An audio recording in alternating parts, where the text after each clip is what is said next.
Assalomu alaykum hammaga. Zasipkamizni xudo xohlasa eng oxirgi sloyiga yetib keldik. Eng oxirgi sloyni mana tugatyapmiz. Bu tarafda geodezistlarimiz bor. Nuqtalar berishadi. Mana umuman suv qolmadi.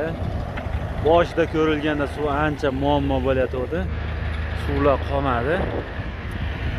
Ana shu holatda ishlarimiz davom etyapti. Birinchi qo'yilgan videolarga e'tibor beradigan bo'lsangiz, suvlarimiz ancha bor edi. Hozir o'sha 3 metr kovlagan bo'lsak, обратный засыпkamiz bizda 1 metr 20 santimetrni tashkil qilyapti. O'sha loyihada berilgan обратный засыпkani to'liq beryapmiz. Bitta bizda 21 tonnalik katogimiz orqa-morqa vibratsiya qilib qatirib ketyapti. Mana shu holat ishlayapti. Xudo xohlasa ishlarimiz bundan keyin yurib ketadi. Bizni kuzatishda davom etinglar. Qurilishga oid kerakli va foydali videolar doim bizda.